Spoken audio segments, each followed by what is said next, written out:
ನಾಗೇಶ್ವರವರು ಕೂಡ ಒಳ್ಳೆಯ ಕೆಲಸವನ್ನು ಅವರ ಟೀಮ್ ಕೂಡ ಮಾಡ್ತಾಯಿದ್ದಾರೆ. ಏನೇನು ಜನಸ್ಪಂದನದಲ್ಲಿ ಕಂಪ್ಲೇಂಟ್ ಬರ್ತದೆ ಅವೆಲ್ಲ ತಕ್ಷಣ ಪ್ರತಿಯೊಬ್ಬರು ಅಧಿಕಾರಿಗಳು ಕೂಡ ನೋಟ್ ಮಾಡ್ಕೊಂಡಿರ್ತಾರೆ.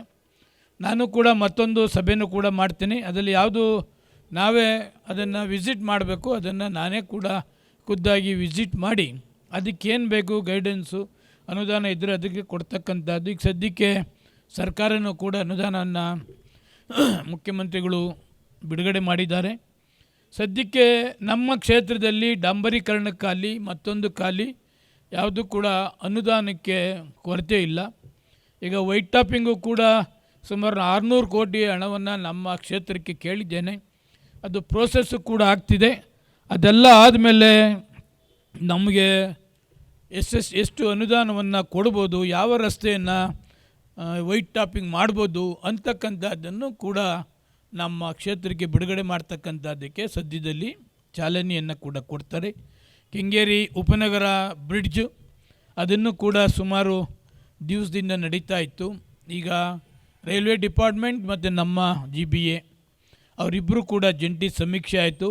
ಈ ಕಡೆ ಸ್ಲಮ್ ಅಪಾರ್ಟ್ಮೆಂಟ್ಸು ಕೂಡ ಒಡೆಯೋದಕ್ಕೆ ಹೋಗ್ತಾ ಇಲ್ಲ. ಆ ಕಡೆ ಬೆಳಕಿನ ಹಾಸ್ಪಿಟ್ಲ್ ಕೂಡ ಇದೆ, ಅದನ್ನು ಕೂಡ ಒಡೆಯೋದು ಬೇಡ ಅಂಥೇಳಿ ಆ ಬ್ರಿಡ್ಜು ಎಡಭಾಗಕ್ಕೆ 10 ಅಡಿ ಬಲಭಾಗಕ್ಕೆ 10 ಅಡಿ ಎಕ್ಸ್ಟೆನ್ಷನ್ ಮಾಡಿ ಯಾವ ಕಟ್ಟಡನೂ ಕೂಡ ಒಡೆಯಬಾರ್ದು ಅಂಥೇಳಿ ಈಗ ರೈಲ್ವೆ ಡಿಪಾರ್ಟ್ಮೆಂಟ್ನವ್ರು ಅದು ಅಪ್ರೂವ್ ಮಾಡಿದ್ದಾರೆ. ಸುಮಾರು 12 ಕೋಟಿ ಹಣವನ್ನು ಕಟ್ಟಬೇಕು ಅಂತಕ್ಕಂಥದ್ದನ್ನು ಈಗ ರೈಲ್ವೆ ಡಿಪಾರ್ಟ್ಮೆಂಟ್ನವರು ಕೊಟ್ಟಿದ್ದಾರೆ. ಅದನ್ನು ಸಾಮಾನ್ಯವಾಗಿ ಈಗ ರಾಮವಳ್ಳಿ ಗೇಟು ನಾನೇ ಮಾಡಿಸಿದ್ದೆ, ಚಲಗಟ್ಟ ಅದು ನಾನೇ ಮಾಡಿಸಿದ್ದೆ. ಬಟ್ ನಾನು ಊರಿನಲ್ಲಿ ಇಲ್ಲದೇ ಇರೋ ಸಂದರ್ಭದಲ್ಲಿ ನಾನೇ ಉದ್ಘಾಟನೆ ಮಾಡಿದೆ, ನಾನೇ ಇದೆಲ್ಲ ಹೋರಾಟ ಮಾಡಿ ಅದೆಲ್ಲ ಮಾಡ್ದತ್ತ. ರಾಮವಳ್ಳಿ ಗೇಟ್ ಸ್ಟಾರ್ಟ್ ಮಾಡಿದಂಥ ಸಂದರ್ಭದಲ್ಲಿ ಇವ್ರು ಯಾರು ಸೋಮಣ್ಣನೂ MP ಇರಲಿಲ್ಲ, ನಮ್ಮ ಮೇಡಮ್ಮು ಕೂಡ MP ಇರಲಿಲ್ಲ. ಚಲಗಟ್ಟದಲ್ಲಿ ನಾನೇ ಕೆಂಪೇಗೌಡ ಬಡಾವಣೆಗೆ ಅಂತ ಮಾಡ್ತಕ್ಕಂಥದ್ದು. ದರ್ಶನ್ ಕಾಲೇಜು ನಮ್ಮ ಪೀರಿಯಡಲ್ಲಿ ಆದದ್ದು. ದುಬಾಸಿಪಾಳ್ಯದ್ದು ಮಿಸ್ಟರ್ ಸೋಮಣ್ಣವ್ರಿಗೆ ಮನವಿ ಮಾಡಿ ಅವರ ಕಾಲೇಜ್ ತಾವು ಬ್ರಿಡ್ಜ್ ಮಾಡಬೇಕು ಅಂತಿತ್ತು. ನಮ್ಮ ಪರಿಸರವಾದಿಗಳು, ನಮ್ಮ ಕ್ಷೇತ್ರದ ಅನೇಕರು ಕೂಡ ಅಲ್ಲೇ ಆಗಬೇಕು ಅಂತಕ್ಕಂಥದ್ದಿತ್ತು. ಆದರೆ ಅಲ್ಲಾಗಲಿಲ್ಲ. ಈಗ ಅಲ್ಲೊಂದು ಆ ಕಡೆಯಿಂದ ಈ ಕಡೆ ಒಂದು ಇದನ್ನು ಮಾಡಬೇಕು ಅಂತಕ್ಕಂಥದ್ದನ್ನು ಅವರು ರೈಲ್ವೆ ಡಿಪಾರ್ಟ್ಮೆಂಟ್ನವರು ಕೂಡ ಮಾಡ್ತಾಯಿದ್ದಾರೆ. ದುಬಾಸಿಪಾಳ್ಯದ್ದು ಕೂಡ ವಿ ಸೋಮಣ್ಣವರು ಅದನ್ನು ಸ್ಯಾಂಕ್ಷನ್ ಕೂಡ ಮಾಡಿಸಿದ್ದಾರೆ. ಈಗ 12 ಕೋಟಿ ರೈಲ್ವೆ ಡಿಪಾರ್ಟ್ಮೆಂಟ್ನವ್ರು ಕಟ್ಟಬೇಕಾ, ನಮ್ಮ GBAನವ್ರು ಕಟ್ಟಬೇಕಾ ಅಂತಕ್ಕಂಥದ್ದನ್ನು ಅವ್ರ ಲೆಟ್ರ್ ಬಂದಾದ ಮೇಲೆ ನೋಡ್ತೇವೆ.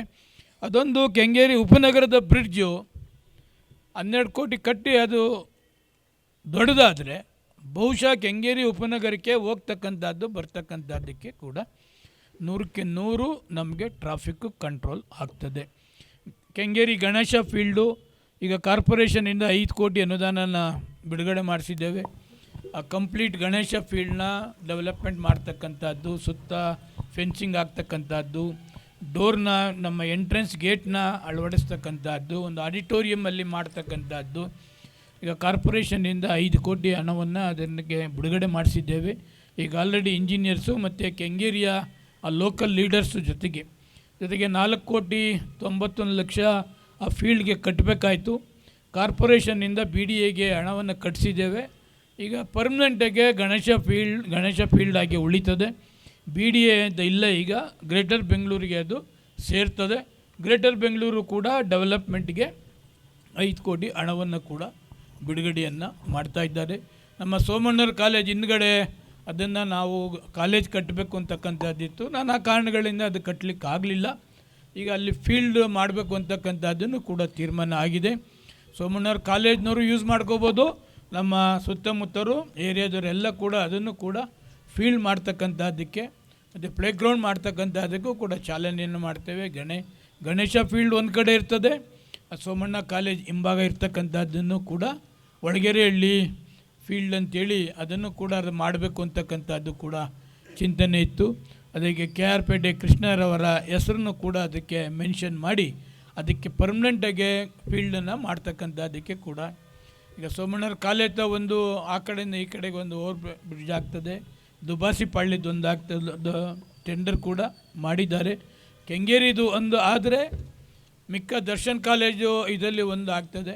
ಕೆಂಗೇರಿ ಇದರಲ್ಲಿ ಒಂದು ರೈಲ್ವೆ ಬಿಡಿದ್ದು ಅಂದರೆ ಅದರದ್ದು ಕೂಡ ಆಗಿದೆ. ನಮ್ಮ ಕ್ಷೇತ್ರಕ್ಕೆ ಏನೇನು ಪ್ರಾಬ್ಲಮ್ಸ್ ಇದೆ ಕೇಂದ್ರ ಸರ್ಕಾರದ್ದು ಅದೆಲ್ಲವನ್ನು ಕೂಡ 100ಕ್ಕೆ 100 ವಿ ಸೋಮಣ್ಣವರು ಅಟೆಂಡ್ ಮಾಡ್ತಕ್ಕಂಥದ್ದಕ್ಕೆ, ಏಕೆಂದರೆ ಪರ್ಸನಲ್ಲಾಗೆ ನಾನು ಕೂಡ ಅವರಿಗೆ ಮೀಟ್ ಮಾಡಿ ಏನೇನು ಪ್ರಾಬ್ಲಮ್ಸ್ ಇದೆ ರೈಲ್ವೆದು ಅದೆಲ್ಲವನ್ನು ಕೂಡ ನೀವು ಸಾಲ್ವ್ ಮಾಡಬೇಕು ಅಂತಕ್ಕಂಥದ್ದು. ನಾವೇನೇನು ಕೊಟ್ಟಿದ್ದೀವಿ ಅದೆಲ್ಲವನ್ನು ಕೂಡ ಅವರು ಕೂಡ ಸಾಲ್ವ್ ಮಾಡ್ತಕ್ಕಂಥದ್ದಕ್ಕೆ, ಸ್ಯಾಂಕ್ಷನ್ ಮಾಡಿಸ್ತಕ್ಕಂಥದ್ದಕ್ಕೆ ಕೂಡ ಚಾಲನೆಯನ್ನು ಮಾಡಿದ್ದಾರೆ. ಇದೇನು ಕೆಂಗೇರಿ ಕೆರೆನೂ ಕೂಡ ನೀರು ತುಂಬಿಸ್ತಕ್ಕಂಥದ್ದಕ್ಕೆ ಚಾಲನೆಯನ್ನು ಮಾಡಿದ್ದೇವೆ ಈಗ ಆಲ್ರೆಡಿ. ಆಮೇಲೆ ದುಬಾಸಿಪಾಳ್ಯದ ಕೆರೆದು ಕೂಡ ನಡೀತಾ ಇದೆ.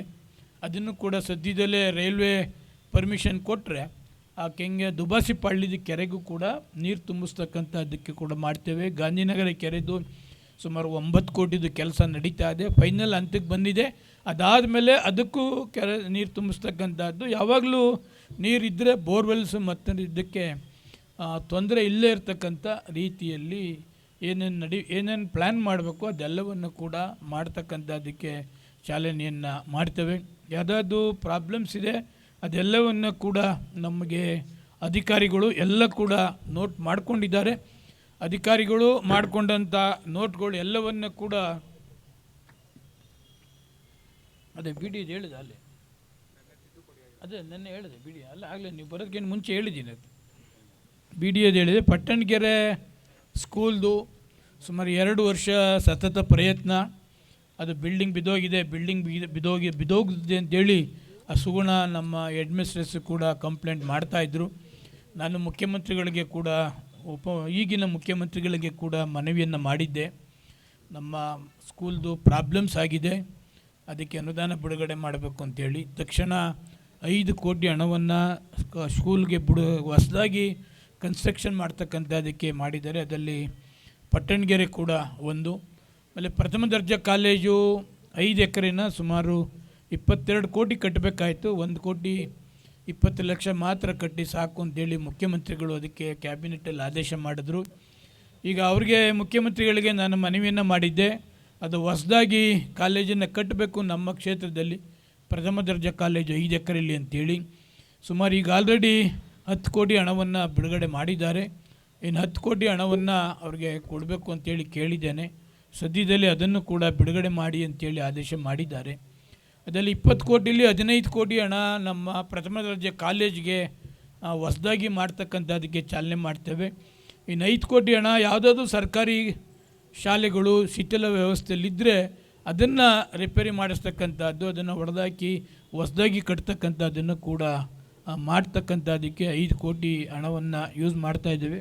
BO ಮೇಡಮ್ ಇದಲ್ಲ, ನಮ್ಮ ರೇಖಾ ಮೇಡಮ್ನವರು BO ಬಂದಾದಮೇಲೆ ಭಾಳಷ್ಟು ನಮ್ಮ ಶಾಲೆಗಳು ಟೀಚರ್ಸು ಮತ್ತೊಂದು ಎಲ್ಲ ಕೂಡ ಭಾಳ ಇಂಟ್ರೆಸ್ಟ್ ತೆಗೆದುಕೊಂಡು 24/7 ಕೆಲಸ ಮಾಡ್ದಂಗೆ ರೇಖಾ ಅವರು ಕೆಲಸ ಮಾಡ್ತಾಯಿದ್ದಾರೆ. ಅವರು ಎಲ್ಲೆಲ್ಲಿ ಶಾಲೆಗಳು ಡ್ಯಾಮೇಜ್ ಆಗ್ತಿದೆ, ಶಿಥಿಲ ಆಗ್ತಿದೆ, ಅದೆಲ್ಲವನ್ನು ಕೂಡ ಸರ್ಕಾರದಿಂದ ಹಣ ಬಿಡುಗಡೆಯನ್ನು ಮಾಡಿಸ್ತಕ್ಕಂಥದ್ದಕ್ಕೆ ಚಾಲನೆ ಮಾಡಿದ್ದೇವೆ. ಅದು ಕೂಡ ಇನ್ನು ಮುಂದಿನ ದಿವಸಗಳಲ್ಲಿ ರಿಪೇರಿ ಕೂಡ ಮಾಡ್ತೇವೆ. ನಮ್ಮ ಜನಸ್ಪಂದನಕ್ಕೆ ಎಲ್ಲ ಅಧಿಕಾರಿಗಳು ಕೂಡ ಬಂದಿದ್ದಾರೆ. ಹೊಸದಾಗಿ ನಮ್ಮ ಎಕ್ಸೈಜ್ನವ್ರು ಬಂದಿದ್ದಾರೆ. ನಿಮ್ಮ ಹೆಸರು ಮೇಡಮ್ನವ್ರೆ? ಹಾಂ, ಮಮತಾ ಅವರು 1 ವರ್ಷ ಮೇಲಾಗಿದೆ, ಇವತ್ತು ಬಂದಿದ್ದಾರೆ. ಅವರು ಹೆಲ್ತ್ ಡಿಪಾರ್ಟ್ಮೆಂಟ್ ಮೇಲೆ ಹೇಳ್ತಾರೆ, ಹೆಲ್ತ್ ಡಿಪಾರ್ಟ್ಮೆಂಟ್ನ ಅವರಿಬ್ಬರು ಹೇಳ್ತಾರೆ. ನಾನು ನಿಮ್ಮಿಬ್ಬರನ್ನೂ ನಾನು ನಂಬೋದಿಲ್ಲ. ಯಾಕೆ ಅಂದರೆ ನಮ್ಮ ಅರುಣಾರವರು ನಾನು ಕೊಟ್ಟಿಲ್ಲ ಅಂತ ಹೇಳ್ತಾರೆ, ಅವರು ಇವ್ರು ಕೊಡದೇನೆ ನಾನು ಮಾಡೋದಿಲ್ಲ ಅಂತ ಹೇಳ್ತಾರೆ.